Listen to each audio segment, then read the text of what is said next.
finally just sorted out my fuel situation, and it was really simple. I just got this Russell's fuel pressure adapter, put a fuel pressure gauge on the top of that, and that was enough extension to where unbolted it from the firewall, the fuel line, and that gave enough slack to be able to just plug right in, no problem. And then I took the fuel line here and I just kind of bent it up a little bit, which gave enough slack back here. And yeah, that's pretty much it for that. Got my gasket, got that in, so that's done.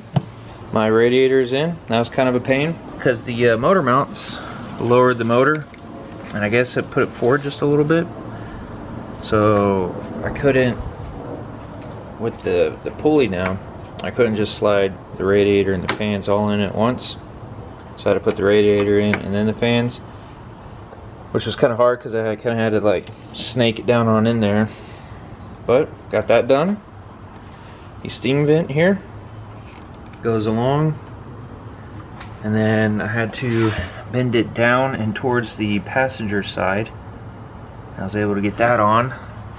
And there is enough clearance between the belt and the line there. There's about a 1/2 inch to 1 inch clearance there, and with the zip ties I don't feel it's going to get sucked into the belt, so that's good. Today I'm going to take my coil packs off, measure or determine where I'm going to be drilling some holes to bolt that down, and then that'll be done on both sides.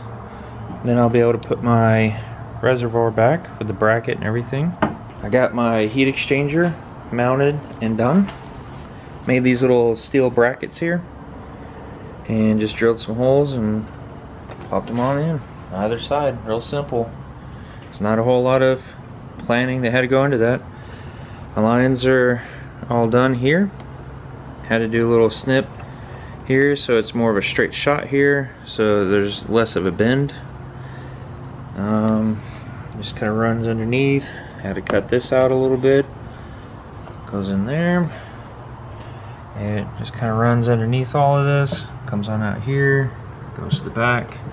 The other one is right there. Runs on along. And just comes on out. Real simple. I'm also going to buy some bolts today for my horns for either side. And this one will just be in the same spot. It'll be kind of wonky in there, but it'll be in there. No big deal. So really, all I'm waiting for is just this guy right here. Finish that, and for the breather, and for the gasket. My spark plugs should be here tomorrow, so get those in. Once I have this mounted, I'll be able to put the wires in, and all that will be done. So there really isn't a whole lot left to do. The biggest thing that I have left is put in my clutch. For those who are new to my channel, this is a McLeod RXT. It's good for 1,000 horsepower. It's a dual plate clutch. It'll be easy to install, but not easy to get to. So I'll be on jack stands, and anybody that has ever done anything under the car on jack stands know that's going to be a really big pain. Hopefully it won't be too bad though, but really that's about it. The tuner will come, he'll put in a bass tune and be able to drive around on it without having to worry about anything crazy going on. Give me an opportunity to check everything, make sure everything is good to go, no leaks or anything, and it'll give me time to break in the clutch. Then we can strap it down to the dyno and see how much all of this was worth. I really hope all of this was worth something.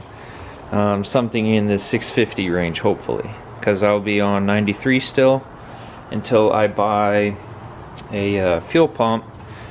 I think they're called Proxys, and what they do is they make this fuel pump that goes into the stock location in the bucket, and it's like 600 bucks, but you get a DW 400 fuel pump, which should be more than enough for E85 on this for the power level that I'm going to be in. So I hope everybody's excited as I am to see it get fired up, see what kind of numbers we can do, and just overall just enjoy it.